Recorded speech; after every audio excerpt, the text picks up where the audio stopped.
High all, welcome back to Nishi princess channel. நான் உங்கள் நந்தினி. இன்னைக்கு நைட் டின்னர் பார்த்தீங்கன்னா இட்லி செய்யலான்னு யோசிச்சேன். அதே மாதிரி ஹஸ்பண்ட் வந்துட்டு சட்னி சாம்பார் வேண்டாம், வேற ஏதாவது டிஃப்ரெண்ட்டாக செய்யுன்னு சொன்னார். ஸோ டிஃப்ரெண்ட்டாக என்னன்னு பார்த்தீங்கன்னா எப்பயுமே கார சட்னி சாம்பார் அந்த மாதிரி தான் செய்வோம். பாம்பே குழம்பு. ஸோ எங்கள் ஊரில் பார்த்தீங்கன்னா வடை, ஆம வடை குழம்புன்னு சொல்லுவோம். பட் சென்னையில் என்ன சொல்கிறாங்கன்னு எனக்கு தெரியல. உங்களுக்கு தெரிஞ்சால் எனக்கு கமெண்ட்ல மென்ஷன் பண்ணுங்க. ஸோ ஆம வடை குழம்பு, பாம்பே சாகுல வந்துட்டு வடை சுட்டு போடுறது, இதுதான் அந்த ரெசிபி.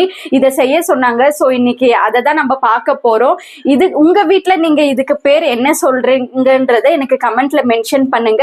டிலே பண்ணாம வாங்க வீடியோக்குள்ள போகலாம். இப்போ மாவு குழம்புக்கு வந்துட்டு என்னென்ன இன்கிரீடியன்ட்ஸ்ன்னு காட்டிடுறேன். கடலை மாவு வந்துட்டு நான் 5 டேபிள் ஸ்பூன் எடுத்திருக்கேன்.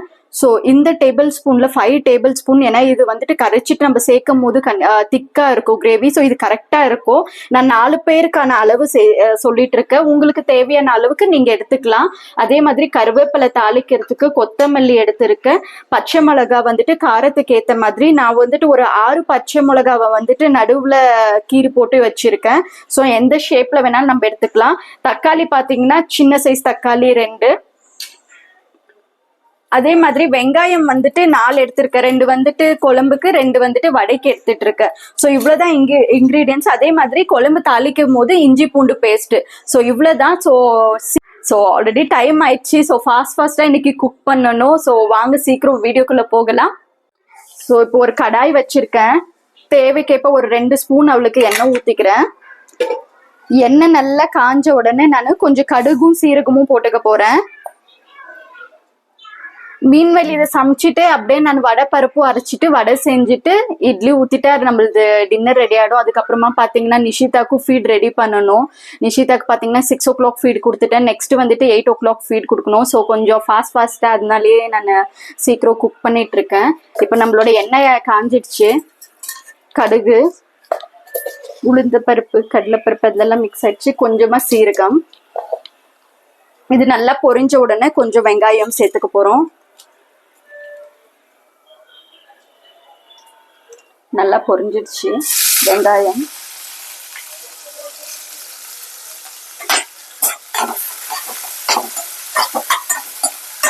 ஸோ இந்த குழம்பு பார்த்தீங்கன்னா ஒவ்வொருத்தரும் ஒவ்வொரு மாதிரி சொல்லுவாங்க. இங்க பார்த்தீங்கன்னா பாம்பே சாகுன்னு சொல்லுவாங்க. எங்க அம்மா பார்த்தீங்கன்னா பாம்பே குழம்புன்னு சொல்லுவாங்க. அப்புறம் எங்க அப்பாவோட ஊர்ல கிராமத்துல பாத்தீங்கன்னா ஆம வடை குழம்பு, ஏன்னா இதுல வடை சுட்டு போடுறதுனால ஆம வடை குழம்புன்னு சொல்லுவாங்க. ஸோ இதுக்கு ஒவ்வொரு பேர் இருக்கு. நீங்க உங்க வீட்டுல இந்த கிரேவி செய்யறதா இருந்தா என்ன சொல்லுவீங்கன்றது எனக்கு கமெண்ட்ல மென்ஷன் பண்ணுங்க, நானும் தெரிஞ்சுக்கிறேன். வெங்காயம் வதங்கிடுச்சு. இப்ப பாத்தீங்கன்னா நான் இஞ்சி பூண்டு பேஸ்ட் வந்துட்டு ஒரு 2 ஸ்பூன் சேர்த்துக்கிறேன். இது நல்லா வதங்கி வந்த உடனே தக்காளி சேர்த்துக்கிறேன். கருவேப்பிலை, பச்சை மிளகாய். நான் இதுக்கு வந்துட்டு பாத்தீங்கன்னா மிளகாய் தூள் சேர்த்துன்னு இல்லை, வெறும் இந்த பச்சை மிளகாய் மட்டும்தான். பச்சை மிளகாய் தேவைப்படாதவங்க சில பேர் பச்சை மிளகாய் சேர்த்துக்க மாட்டாங்க. ஸோ அந்த இடத்துல வந்துட்டு நீங்க குழம்பு மிளகாய் தூள் சேர்த்துக்கலாம், இல்ல வெறும் மிளகாய் தூள் சேர்த்துக்கலாம். ஆக்சுவலி இந்த டிஷ்ஷுக்கு பாத்தீங்கன்னா பச்சை மிளகா தான். ஸோ பச்சை மிளகா தான் அந்த ஃபிளேவர் தான் இதுக்கு இருக்கிறதே டேஸ்ட் கொடுக்கும். ஸோ நான் அதனால எங்க ஊர்ல எப்படி செய்வாங்களோ அந்த மாதிரி உங்களுக்கு நான் காட்டிட்டு இருக்கேன். இப்ப வந்துட்டு நான் தக்காளி சேர்த்துக்கிறேன். கொஞ்சமா கல்லுப்பு,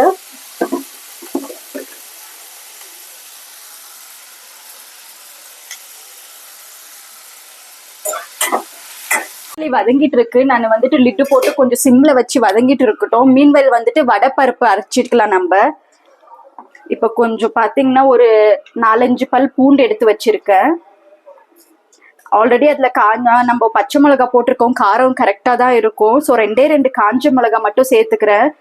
நைட் டைம்ஸ்ல காரம் அதிகமா சாப்பிடக்கூடாதுன்னு சொல்லிட்டு இஞ்சி போட்டுட்டு இருக்கேன். பருப்பு 4 to 5 hours நான் ஊற வச்சிருந்தேன். கடலை பருப்பு,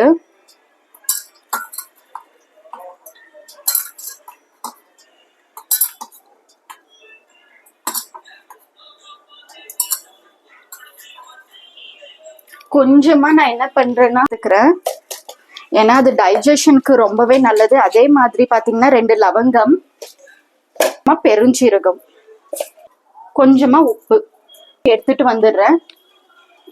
நான் அரைச்சி எடுத்துட்டு வந்துடுறேன். தக்காளி நல்லா வதங்கிடுச்சு.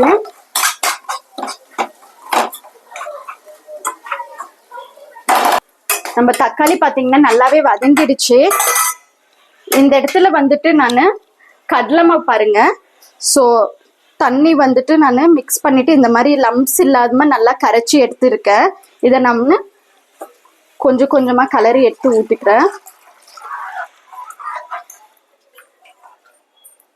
பார்த்துட்டு கூட சேர்த்துக்கலாம். ரொம்பவே திக்காகிற மாதிரி இருந்துச்சுன்னா கொஞ்சம் தண்ணி ஊத்தி நம்ம அட்ஜஸ்ட் பண்ணிக்கலாம்.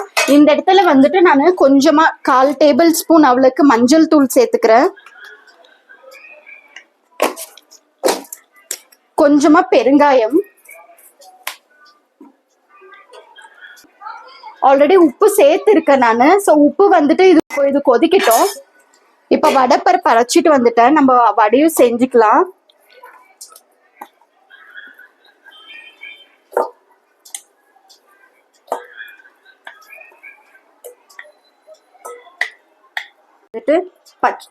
கொஞ்சமா வெங்காயம் சேர்த்துக்கிறேன், கொத்தமல்லி, கொஞ்சமா கருவேப்பிலை. இப்ப இதெல்லாமே சேர்த்து மிக்ஸ் பண்ணிக்கிறேன்.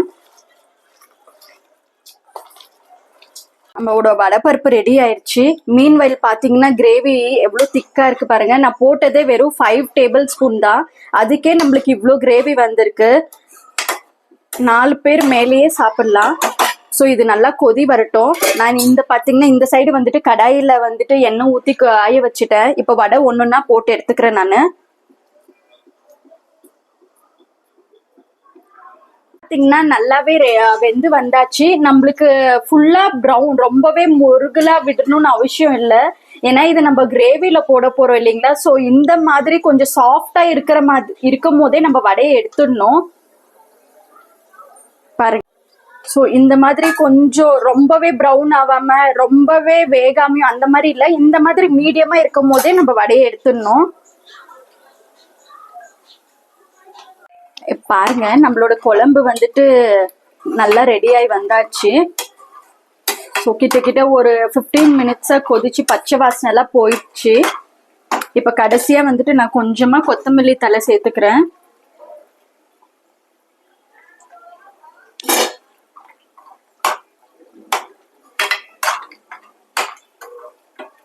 அதே மாதிரி இன்னொரு ரவுண்டு வடை நான் போட்டு எடுத்துட்டேன். ஸோ இந்த அவளுக்கு நான் முன்ன சொன்ன மாதிரி இவ்வளோ வெந்தாலே போதும், கரெக்டா இருக்கும். ஸோ ரொம்ப ஹார்ட் ஆயிடுச்சுன்னா வடை வந்துட்டு குழம்புல ஊறாது.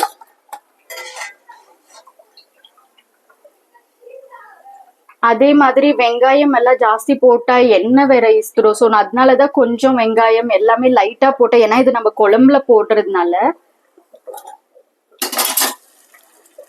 சூடா நிறுத்தின உடனே போடுறேன்.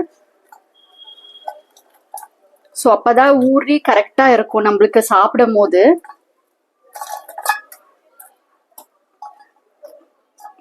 ஸோ இது பாத்தீங்கன்னா குட்டி குட்டிஸா ரவுண்ட் ரவுண்டா கூட நம்மளோட இஷ்டத்து மாதிரி போடலாம், பக்கோடா மாதிரி கூட. ஸோ இதெல்லாம் அவ்வளவுதான். நெக்ஸ்ட் இட்லி ஊத்திட்டு நம்மளோட டின்னர் ரெடி ஆயிடும்.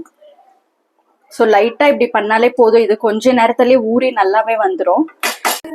நிஷிதாக்கு வந்துட்டு ஃபீட் ரெடி பண்ணிட்டு இருக்கேன். மீன்வைல் நம்மளோட இட்லியும் ரெடி ஆயிட்டு இருக்கு. ஸோ இது பாத்தீங்கன்னா நானே வறுத்து அரைச்ச பவுடர், இது அரிசி பவுடரு. இது இன்னொரு வீடியோ நான் உங்களுக்கு செப்பரேட்டா காட்டுறேன், இது என்னென்ன அரிசி எப்படி நான் அரைச்சேன்னு சொல்லிட்டு.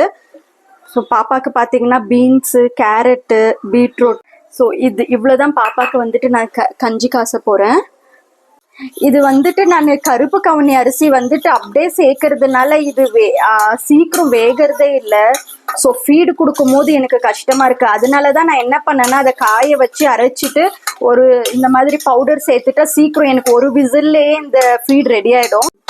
இப்போ பார்த்தீங்கன்னா நான் இதில் என்னென்ன சேர்த்துருக்கேன்னா கொஞ்சமாக மஞ்சள், உப்பு, கொஞ்சமாக சீரகத்தூள், அப்புறமா மிளகுத்தூள் காரத்துக்கு. பாப்பாவுக்கு வந்துட்டு மெடிசன்ஸ் நிறைய போகிறதுனால நான் எல்லாமே லைட்டாக தான் சேர்க்குவேன். அதே மாதிரி தேங்காய் எண்ணெய் மார்னிங் டைம்ஸ்ல வந்துட்டு 1 ஸ்பூன் தேங்காய் எண்ணெய் கொடுக்குறேன். மார்னிங் டைம்ஸ்ல வந்துட்டு கீ சேர்த்துக்கிறேன். இப்படிதான் பாப்பாவோட ஃபீட் நான் ரெடி பண்றது. ஸோ அவ்வளோதான். இது ஒரு விசில் விட்டதுக்கு அப்புறமா ரெடி ஆயிடும். நான் கொஞ்சமா பாத்தீங்கன்னா ஒரு இலை புதினா, கொஞ்சம் கொத்தமல்லி, ஏன்னா நைட்ல டைஜஷன் ஆகணும் இல்லைங்களா பாப்பாக்கு, அதனால அவ்வளோதான். விசில் நம்ம மூடிட்டு ஒரு விசில் விட்டா பாப்பாவோட ஃபீடும் ரெடி ஆயிடும். மீன்வேல் நம்மளோட இட்லியும் ரெடி ஆயிடும். பாம்பே வடை குழம்பு, அதே மாதிரி எங்க ஊர்ல பாத்தீங்கன்னா ஆம வடை குழம்பு. ஸோ ரெடி ஆயிடுச்சு. ரொம்பவே ஈஸியான ரெசிபி, ஆனால் டேஸ்டியான ரெசிபி. சட்னி, சாம்பார் இதுல எல்லாம் போர் ஆனவங்க இதை வந்துட்டு ட்ரை பண்ணி பாருங்க. எப்படி இருந்துச்சுன்னு எனக்கு கமெண்ட்ல இந்த சேனலை நீங்க ஃபர்ஸ்ட் டைம் பாக்குறீங்கன்னா இந்த சேனலை நான் எதுக்கு ஸ்டார்ட் பண்ணணுன்றத சொல்றேன். நிஷிதா என்னோட டாட்டர், அவளோட வந்துட்டு ஒரு ஸ்பெஷல் சைல்டு. அவளோட ட்ரீட்மெண்ட்டுக்கோசரம் தான் இந்த சேனலை நான் ஸ்டார்ட் பண்ணியிருக்கேன். என்னோட விளாக்ஸ் பார்த்தீங்கன்னா குக்கிங் விளாக்ஸ், ஹெல்த் டிப்ஸ், அதே மாதிரி நிஷிதா ஸ்கேர், இது மாதிரி வீடியோஸ் தான் நான் போட்டுட்டு. ஸோ என்னோட ப்ரீவியஸ் விளாகை நீங்கள் போய் பார்த்தீங்கன்னா நிஷிதாவை பற்றி நீங்கள் தெரிஞ்சுக்கலாம். இந்த வீடியோ உங்களுக்கு பிடிச்சிருந்துச்சுன்னா, நிஷிதாக்கு சப்போர்ட் பண்ணணும்னு நினச்சிங்கன்னா லைக் பண்ணுங்கள், ஷேர் பண்ணுங்கள், சப்ஸ்கிரைப் பண்ணுங்கள். இதே நீங்கள் ஃபேஸ்புக்கில் பார்க்குறதா இருந்தால் ஷேர் பண்ணுங்கள், ஃபாலோ பண்ணுங்கள். தேங்க்ஸ் ஃபார் வாட்சிங்.